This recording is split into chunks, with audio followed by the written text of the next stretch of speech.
नमस्कार, जय हिंद आप सभी लोगों को।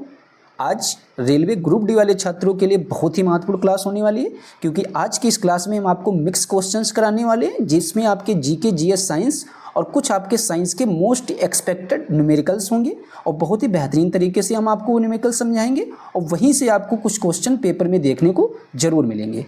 तो चलिए बिना किसी देरी के आज की क्लास का पहला क्वेश्चन हम लोग पढ़ते हैं।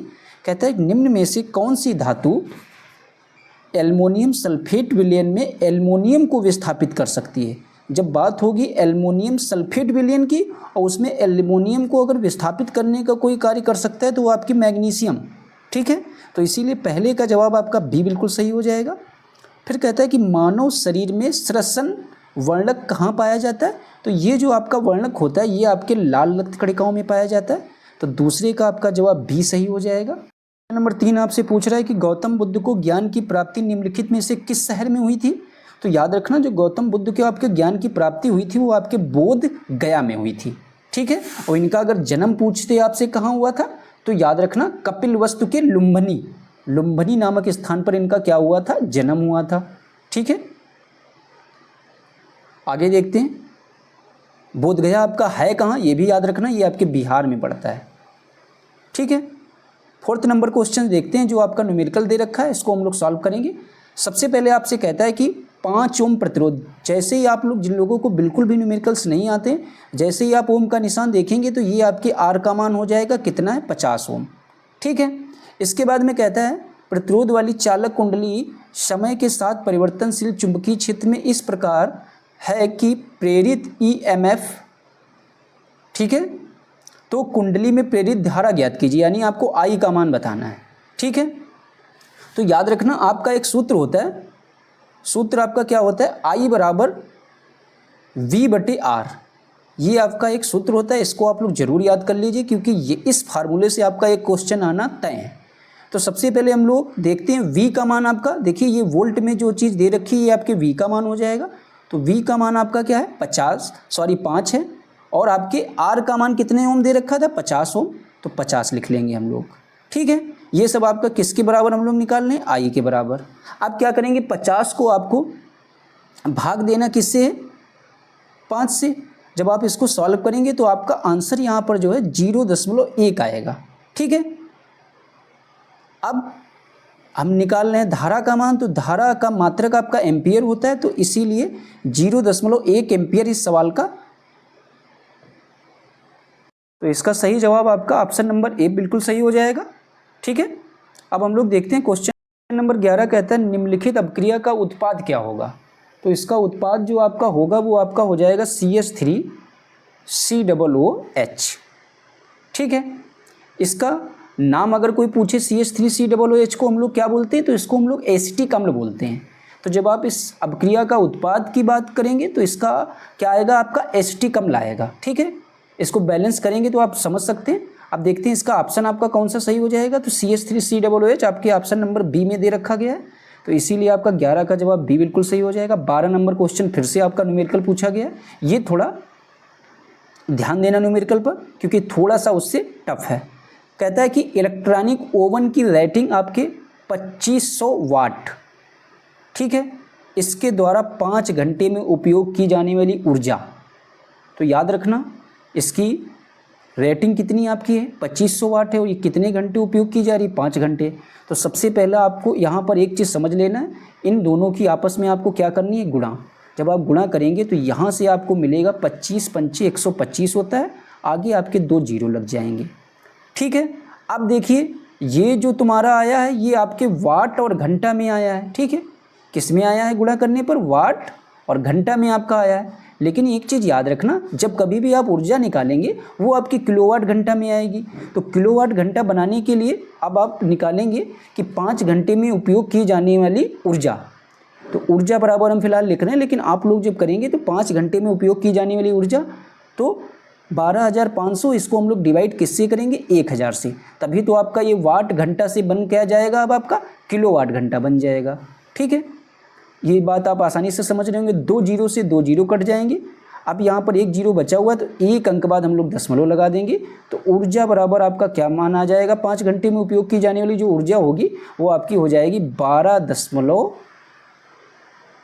5 किलोवाट आवर या किलोवाट घंटा। तो देखिए आपके किस ऑप्शन में दे रखा है 12.5 किलोवाट घंटा, तो ये आपके ऑप्शन नंबर बी में दे रखा गया है। तो आप ये समझ गए होंगे, सबसे पहले जितने घंटे उपयोग की जाएगी उससे आपको उसकी गुणा करनी है, फिर आपको 1000 से क्या करना है, उसको भाग दे देना है।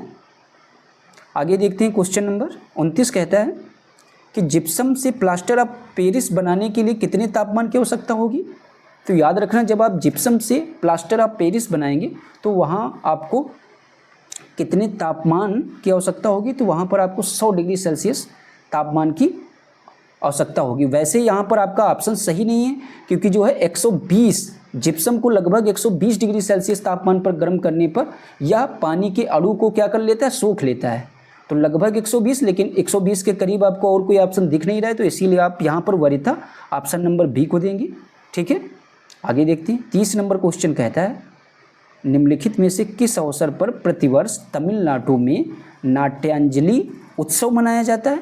तो याद रखना किस अवसर पर मनाया जाता है आपका, तो ये आपके महाशिवरात्रि के अवसर पर मनाया जाता है। क्वेश्चन नंबर 31 कहता है कि पौधों में अपशिष्ट उत्पाद के रूप में कार्बन डाइऑक्साइड का उत्पादन कब होता है। तो ये आपका कब होगा, तो ये आपके श्वसन के दौरान होगा। किसके दौरान, श्वसन के दौरान आपके जो है कार्बन डाइऑक्साइड का उत्पाद होता है। तो आपके 31 का जवाब नंबर बी बिल्कुल सही हो जाएगा। आगे देखते हैं क्वेश्चन नंबर 42 आपसे क्या पूछा गया है। कहता है विद्युत पारेषण लाइनों के लिए इनमें से प्रमुखतः किस पदार्थ का उपयोग किया जाता है। तो याद रखना उसमें आपके तांबे का प्रयोग किया जाता है। आगे देखते हैं कथन कहता है कि एक श्वेत प्रकाश पुंज किसी त्रिभुजाकार कांच के प्रिज्म के माध्यम से वर्ण विक्षेपित होकर 7 रंगों की एक पट्टिका निर्मित करता है। इनमें से कथन सही है। लाल रंग के घटक का अपवर्तनांक न्यूनतम होता है, ऐसा पूछा गया है। ये बात तो आपकी बिल्कुल सही है, लाल रंग का जो घटक होता है उसका अपवर्तनांक आपका न्यूनतम होता है। फिर कहता है बैंगनी रंग के घटक का विचलन न्यूनतम होता है, जी ऐसा बिल्कुल नहीं है। फिर कहता है कि कांच के श्वेत प्रकाश के सभी घटकों की चाल समान रहती है, तो ये भी बात आपकी सही नहीं है। इसीलिए 44 का आपका ऑप्शन नंबर सिर्फ ए सही हो जाएगा। आपसे पूछा क्या गया था कौन सा कथन सही है, तो सही आपका सिर्फ ए है। फिर आपका संविधान से एक क्वेश्चन पूछा गया है, कहता है कि भारतीय संविधान में 11वें मौलिक कर्तव्य को किस वर्ष जोड़ा गया था। तो ये इंपॉर्टेंट क्वेश्चन है, जो आपका 11वां मौलिक कर्तव्य था ये आपका किस वर्ष जोड़ा गया था। अगर आपसे पूछा जाए एग्जाम में तो आप लोग बताएंगे वर्ष 2002 में आपका जो है 11वां मौलिक कर्तव्य जोड़ा गया था। आगे देखते हैं, कहता है पैंथालासा, क्या कहता है, पैंथालासा शब्द इनमें से किससे संबंधित है। तो ये जो आपका पैंथालासा शब्द है ये आपके किससे संबंधित हो जाएगा, तो ये आपके महासागर से रिलेट है। ठीक है, महासागर से रिलेटेड आपका कौन सा शब्द हो जाएगा, पैंथालासा। आगे देखते हैं, कहता है मेंडलीफ की आवर्त सारणी में आधुनिक आवर्त सारणी के किस समूह का उल्लेख नहीं किया गया है। तो इन चारों ऑप्शन को जब आप पढ़ेंगे तो यहाँ पर आप आसानी से समझ सकते हैं। इन्होंने जो है आपके उत्कृष्ट गैसों के समूह का जो है उल्लेख नहीं किया, बाकी आपके हैलोजन, निक्टोजन या कैल्कोजेन समूह, इन सारे समूहों का इन्होंने जो है बहुत ही बेहतरीन तरीके से उनका उल्लेख किया है मेंडलीफ की आवर्त सारणी में, लेकिन आपके उत्कृष्ट गैस के समूह का इन्होंने उल्लेख नहीं किया है। ये बात आप लोग जरूर याद रखना। ठीक है, आगे देखते हैं, कहता है कि महेंद्रगिरी की पहाड़ियाँ किस राज्य में स्थित हैं। तो जो आपकी महेंद्रगिरी की पहाड़ियाँ हैं पूछा गया किस राज्य में स्थित है, तो याद रखना महेंद्रगिरी मतलब उड़ीसा। महेंद्रगिरी की पहाड़ियाँ आपके उड़ीसा राज्य में स्थित हैं। फिर कहता है कि अटल इनोवेशन मिशन और नीति आयोग ने खाली स्थान के सहयोग से कम्युनिटी इनोवेटर्स फेलोशिप लॉन्च की है, जो विज्ञान में महिलाओं और लड़कियों के अंतर्राष्ट्रीय दिवस को क्या करती है, चिन्हित करती है। तो याद रखना 72 का आपका सही जवाब हो जाएगा, संयुक्त राष्ट्र विकास कार्यक्रम ने इसको चिन्हित किया है। तो आपका 85 नंबर क्वेश्चन आपका न्यूमेरिकल दे रखा है, काफ़ी इंपॉर्टेंट है। सबसे पहले 50 वोल्ट दे रखा है, यानी वी का मान है आपका 50। फिर है 5 एम्पियर का मतलब आपके आई का मान दे रखा है 5 एम्पियर। तो सबसे पहले आगे क्वेश्चन पढ़ने की बजाय यहाँ से आप लोग आर का मान निकालिए। तो आर का जब आप मान निकालेंगे तो आर का जब मान निकालेंगे तो आपका सूत्र हो जाएगा वी बटे आई। तो वी का मान आपका 50 है, आई का मान आपका कितना है 5 है। तो जब आप इसको इससे डिवाइड करेंगे तो आर का मान आपका कितना आ जाएगा 10 ओम आ जाएगा। इतनी बात आप समझ गए होंगे। अब आगे कहता है यदि विभवांतर बढ़ाकर 110 वोल्ट कर दिया गया है, यानी V का मान अब आपका कितना हो गया है, यहाँ पर 110 हो गया है, और फिर आपसे पूछा गया है धारा का मान निकालिए, तो I बराबर आपका होता है V/R, और R हमने निकाला था 10 वोल्ट भी, 0 से 0 कट जाएगा, I का मान आपका क्या आ जाएगा इस तरीके से 11 एम्पियर। ठीक है, समझ गए होंगे। अगर ना एक बार में समझ पा रहे हैं तो आप दोबारा ज़रूर देखना। फिर कहता है इनमें से कौन सा नियामक निकाय भारत में एकमात्र नोट जारी करने वाला प्राधिकरण है, तो याद रखना वो कौन सा निकाय आपका हो जाएगा। तो 86 का जो आपका सही जवाब हो जाएगा वो आपकी RBI यानी भारतीय रिजर्व बैंक है। 87 नंबर क्वेश्चन कहता है आपसे कि कलकत्ता में एक शाही चार्टर द्वारा नगर निगम की स्थापना किस वर्ष की गई थी, तो याद रखना ये आपकी किस वर्ष की गई थी, 1726 में। ठीक है, आगे देखते हैं।